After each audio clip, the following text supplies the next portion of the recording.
সকালে ঘুম থেকে উঠে দরজা খুলেই দেখি ওয়েদারের এই অবস্থা। চারিদিকে দেখো ঘন মেঘ হয়ে আছে আর চারিদিকটা বেশ অন্ধকার অন্ধকার মতো।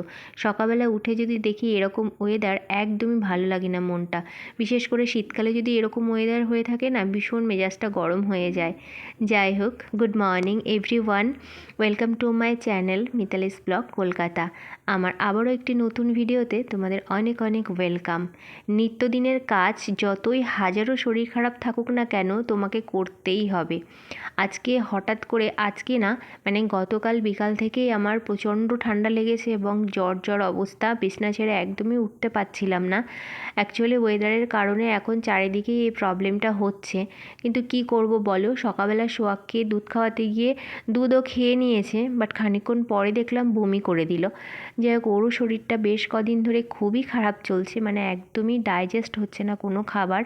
ডক্টর দেখিয়ে নিয়ে এসেছি, ওষুধও চলছে, কিন্তু রিকভারি হতে তো একটু সময় লাগবেই না। আর বাচ্চা কাচ্চা থাকলে তো এগুলো হবেই। তো এই শরীর খারাপ নিয়ে এখন আমাকে বেড কভারটা চেঞ্জ করতে হলো। আর তোমাদেরকে সকালবেলা দেখালাম বাইরের ওয়েদারটা ভীষণই খারাপ। আমি তো যেমন তেমন চলছিলাম, মা একটু সুস্থ ছিল, কিন্তু মাও রান্না করতে করতে মায়েরও গা হাত পা এতটা পরিমাণে যন্ত্রণা করছে, মানে কি বলবো। প্রথমে বাড়িতে গোগলেরই প্রচণ্ড ঠান্ডা লেগেছিল, তারপরে গোগলের ঠান্ডাটা একটু মানে কমে যাওয়াতে তারপরে আমার আর মায়ের দুজনের ধরেছে, সাথে সাথে সোহাগেরও ধরেছে। আসলে আমার ঠান্ডা লেগেছে, এবার আমার কাছেই তো সারাক্ষণ সোহাগ থাকে, তো ওই জন্যই আর কি সোহাগেরও লেগে গেছে। তোমাদের সাথে কথা বলতে বলতে দেখো অনেক কাজও আমি করে ফেলেছি। মানে ঘরবাড়ির অবস্থা প্রচণ্ডই খারাপ, বললামই গতকাল, মানে বিছনা থেকে আমি গতকাল বলতে শুক্রবার বিকাল থেকে আমি বিছনা থেকে একদমই উঠতে পারিনি। সবটাই মা করেছে, কিন্তু মা এখন খুবই শরীর খারাপ, এখন দুজনে মিলে ভীষণ বিপদে পড়ে গেছি। দুটো বাচ্চা আছে ঘরে, বাবা আছে, মানে সব মিলে একদম পুরো তালগোল পাকিয়ে গেছে। দুজনেই এখন বিছনা থেকে উঠতেই পারছি না। আজকে সকালে উঠে মায়েরও এতটাই বেশি চাপ ছিল, বিছনাটাও মা তুলে রেখে যেতে পারিনি। তাই ভাবলাম আমি যত কষ্টই হোক না কেন তুলে একটু পরিষ্কার করে ঝেড়ে দিই। আর ওই বাসি বিছনা ফেলে রাখতে না আমার একদমই ভালো লাগে না। মামা, তোমার কতটা শরীর খারাপ? পুরোটা শরীর খারাপ? এক গাদা শরীর খারাপ? ওরে বাবা রে, আমারও তো এক গাদা শরীর খারাপ। কি করি বলো তো এখন? কি করি বলো? তুমি তো ছোট মানুষ, তোমার সময় সময় ফিলিংস হচ্ছে শরীর খারাপ, আর সময় সময় আবার খেলছো। আর আমার কি হচ্ছে বলো তো? মনে হচ্ছে লোক ধরে পিটিয়ে দিয়েছে আমাকে। আমার পুরো গা হাত পা পুরো যন্ত্রণা করছে, ব্যথা। মাম্মা, শোনো না, পড়ে যাবে কিন্তু। তোমার তোমার কি গা হাত পা ব্যথা করছে? হ্যাঁ, ব্যথা করছে না? তাহলে কষ্ট হচ্ছে কোথায়? বাই।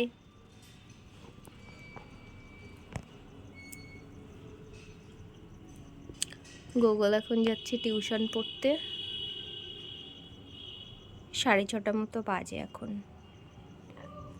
বিকাল থেকে একটু শরীরটা আমার হালকা ভালো, কিন্তু মায়ের শরীরটা প্রচণ্ডই খারাপ। তো এখন যাচ্ছে পড়তেও। ও পড়তে যায়, আর এখান থেকে আমি রাস্তা দিয়ে একটু দাঁড়িয়ে দেখি রাস্তাটা ঠিকঠাক পার হতে পারছে নাকি। তো ওই যে চলে গেল। তো চলো, টাটা। তোমরা দেখলে যে খাটে বসে আমি সোহাগের সাথে একটুখানি সময় কাটাচ্ছিলাম, মানে ও খেলা করছিল আর আমি ওর পাশেই বসেছিলাম। তখন আমার এতটা পরিমাণে শরীর খারাপ লাগছিল কি বলবো। মা তো ওদিকে রান্না করছিল, তো আমি ওকে সামলাচ্ছিলাম, আর ওর সাথে খেলা করতে করতে আমি ওই খাটের মধ্যেই শুয়ে পড়েছি। আর কোনো ভিডিও ক্লিপস নেওয়া হয়নি। তারপরে সন্ধ্যার পর থেকে একটু শরীরটা ভালো মানে লাগছিল আর কি। গুগল তো পড়তে গেলে ওদিকে, তোমাদেরকে দেখালামই। আর এখন আমি একটুখানি কড়াইশুঁটির কচুরি বানাবো বলে রান্নাঘরে চলে এসেছি, আর দেখো মানে বানাতে স্টার্টও করে দিয়েছি। আর বানাতে বলতে সমস্ত কিছু প্রিপারেশন রেডি করে রাখবো, তারপরে গুগল আসবে, গরম গরম সবাইকে ভেজে দেবো। আর যেহেতু জ্বর সর্দির মুখ না, ভাত খেতেও ইচ্ছে করছে না। আর অনেক দিন ধরে বানাবো ভাবছিলাম, এবছরও একদিনও কড়াইশুঁটির কচুরি খাওয়া হয়নি। তো আমি একদম সিম্পলভাবেই কড়াইশুঁটির কচুরি বানাই। এখানে দেখো সাদা তেলে একটুখানি কালো জিরে আর হিং ফোড়ন দিয়ে নিয়েছি, তারপরে নুন, হলুদ, আদা বাটা, একটুখানি জিরে গুঁড়ো দিয়ে, আর হোমমেড ভাজা মশলা সবসময় আমার ঘরে করা থাকে। ওই গোটা জিরে, গোটা ধনে, শুকনো লঙ্কা, গোলমরিচ, এগুলো একটা মশলা বানানো থাকে একটু ড্রাই রোস্ট করে। তো সেগুলোই আর কি ওর মধ্যে হালকা একটুখানি দিয়েছিলাম। তো দিয়ে মশলাটা কষিয়ে তারপরে যে পেস্ট করে রেখেছি কড়াইশুঁটি, তো সেইটাকে দিয়ে একটু নাড়াচাড়া করে নেব। আর এখানে কিন্তু আমি আগে থেকে কোনো কড়াইশুঁটি সেদ্ধ বা করে নিইনি বা ভাপিয়েও নিইনি, একদম কাঁচাটাই কিন্তু আমি পেস্ট করে নিয়েছি মিক্সিতে। এবার আমি ওই মশলাটার সাথে মিশিয়ে সুন্দর করে ভালো মতো নেড়ে চেড়ে নেব, মানে যতক্ষণ না একদম কড়াইশুঁটির ওই ডোটা একদম আঠা আঠা হয়ে আসবে ততক্ষণ পর্যন্ত কিন্তু আমি মানে রান্না করব। এতে করে কী হয় জানো তো, মানে কাঁচা গন্ধটা কড়াইশুঁটির থাকেও না, আর বেশ সুন্দর হয়। দেখো আমার কিন্তু একদম হয়েও এসেছে, আর কড়া থেকে দেখো ছেড়ে ছেড়েও আসছে। এরকমভাবে হয়ে গেলে বুঝতে হবে যে হয়ে গেছে। আর দেখো আমার হাতেও কিন্তু লেগে নেই, তো একদম সমস্তটা একদম রেডি করে নিয়েছি।